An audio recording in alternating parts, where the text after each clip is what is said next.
This is Dr. Shilpa Singhal, consultant and fertility specialist at Birla Fertility.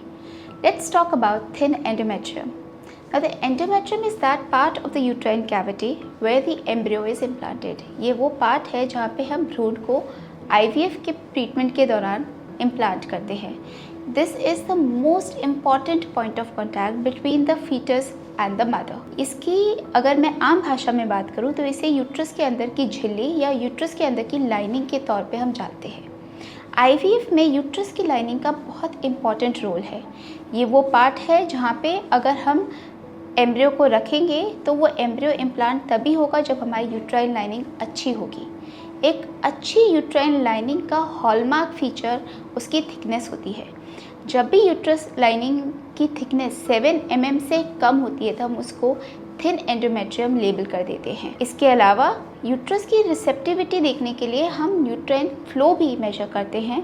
ये दोनों ही important features हैं to understand thin endometrium. Thin endometrium का incidence की अगर मैं बात करूँ तो करीब 100 में से 2 या 5 पेशेंट ऐसे होते हैं जिनको थिन एंडोमेट्रियम का सामना करना पड़ता है. ऐसे में जब हम एक IVF कर रहे होते हैं, थिन एंडोमेट्रियम होने पे हम पेशेंट को कहते हैं कि हम आपके सारे भ्रूण फ्रीज़ कर देंगे और बाद में यूट्रस को रेडी करके एम्ब्रियो ट्रांसफ़र करेंगे. इसे कहते हैं फ्रीज थॉ साइकिल.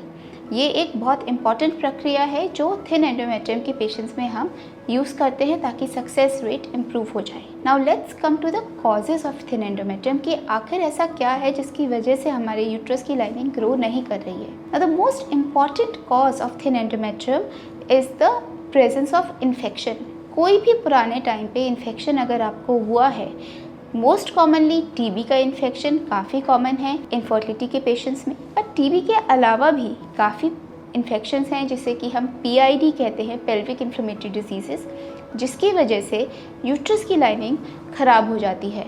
अंदर जो इन्फ्लेमेशन चल रही होती है उसकी वजह से वो ग्रो नहीं कर पाती. इन्फेक्शंस के बाद जो सेकेंड मोस्ट कॉमन कॉज है that is the uterine surgeries. अगर यूट्रस पे किसी भी तरह की सर्जरी हुई है जैसे कि फाइब्रॉयड रिमूवल या मायोमेक्टमी, जिस समय हम रिमूव करते हैं एक फाइब्रॉयड या रसौली को, तो जो स्टिचेस लगाए जाते हैं उसको वापस ठीक करने के लिए अगर वो स्टिच यूट्रस की लाइनिंग के ऊपर आ जाए तो वहाँ से वो लाइनिंग को डैमेज कर देता है और इसलिए लाइनिंग ग्रो नहीं करती है. इसके अलावा अगर किसी भी समय पे हमने कोई DNC करवाई है, जिसे कि प्रेगनेंसी होने के बाद अबॉर्शन के प्रोसेस में DNC की जाती है, उस समय भी कभी कभी अंदर की जो बेसल लेयर है वो डैमेज हो जाती है.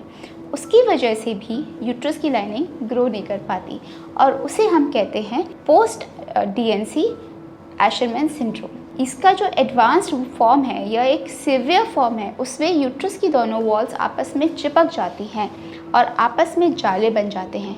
ये एक बहुत ही डिफ़िकल्ट कंडीशन होती है. इन दो चीज़ों के बाद जो थर्ड मोस्ट इम्पॉर्टेंट कॉज है थिन एंडोमेट्रियम का, दैट इज़ द कॉज, उस कॉज में हम कहते हैं फंक्शनल कॉज है.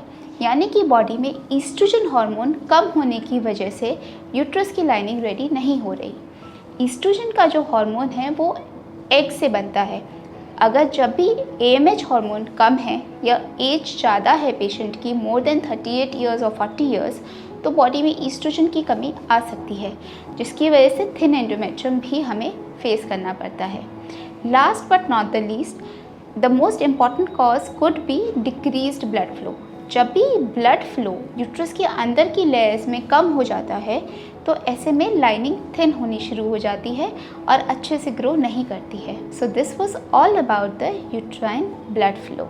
आई am hoping that this video आपको बहुत हेल्प करेगी. For further details feel free to contact us on our toll free numbers और visit us at our OPD centres. Thank you and have a good day. Book a free consultation today